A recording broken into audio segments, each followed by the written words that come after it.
Émilie à vos côtés. Émilie, bonjour, c'est un plaisir de vous revoir tout d'abord. On voit que Triomphe, elle, a été habituée à la présence de chats, mais prendre un chat à la maison, est-ce que c'est une bonne idée? Est-ce qu'il vaut mieux prendre un chaton, un chat adulte? Comment on s'y prend? Alors, ça dépend un peu des situations. C'est vrai que si on a des enfants, notamment en bas âge, parfois, avec des chatons, ils vont leur tirer sur les poils, leur tirer les oreilles, la queue. Donc, ça peut être un peu délicat. Donc, si on n'a jamais eu de chat ou si on a des enfants très petits, peut-être vaut mieux prendre un chat adulte qui sera un peu plus patient et qui aura déjà, on va dire, son comportement. Après, c'est vrai que prendre un chaton, c'est aussi un grand moment de le voir grandir, de l'habituer tranquillement à la famille. Après, on voit ici des tout petits chatons orphelins. Ça, c'est plus risqué. D'accord. Parce qu'en fait, c'est bien qu'ils restent pendant 2 mois avec leur mère pour recevoir tout simplement une éducation. La mère, elle va donner une éducation, notamment quand ils vont se battre entre frères et sœurs. Et ça leur apprend à moins griffer, à moins mordiller. Donc ce sera un chaton qui sera plus facile à la maison quand il sera resté assez longtemps avec sa maman. Donc ça reste très important. Et les chatons orphelins, c'est toujours séduisant, attachant, mignon. Mais si on n'a pas eu de chat, ça peut quand même être des chats qui auront des troubles du comportement plus tard, donc moi je le déconseille. Oui, je comprends. Qu'est-ce qu'on leur donne à manger à ces petits chatons? Du lait ou pas?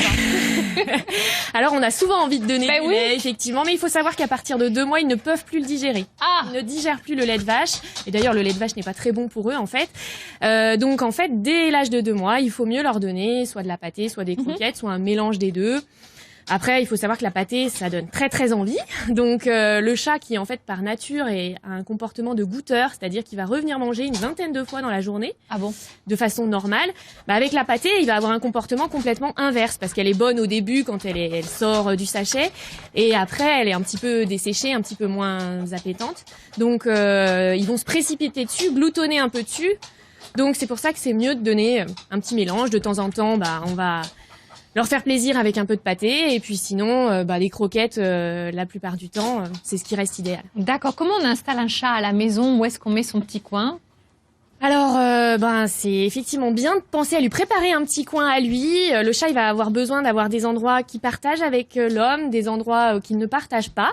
C'est pas mal de lui ménager des endroits en hauteur où il pourra se cacher. Des fois ils aiment bien se mettre en haut d'une armoire ou sur un lit tout simplement. Et surtout, ce qui est important, s'il ne sort pas, c'est quand même une espèce qui a besoin d'interagir, de s'occuper.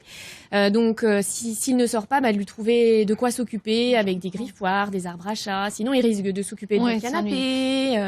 Il paraît qu'on vit chez son chat. Oh, c'est pas facile à dire ça. Il paraît qu'on vit chez son chat. C'est vrai ou pas? On dit chez son chat. C'est dur, hein, pas. En fait, c'est lui qui va trouver ses endroits qu'il préfère généralement. Et souvent, le contraindre à quelque chose ne va pas bien marcher avec le chat. L'éduquer, c'est très compliqué. Ça ne se fera qu'avec des récompenses et non pas avec des punitions, en tout cas, qui vont être très mal vécues par les chats et très anxiogènes.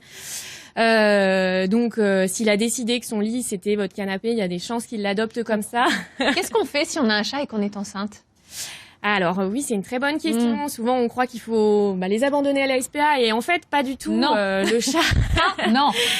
Le chat peut effectivement être porteur de la toxoplasmose, mais on va le retrouver la toxoplasmose que dans ses fécesses, donc et ça va se développer qu'au bout de 24 heures.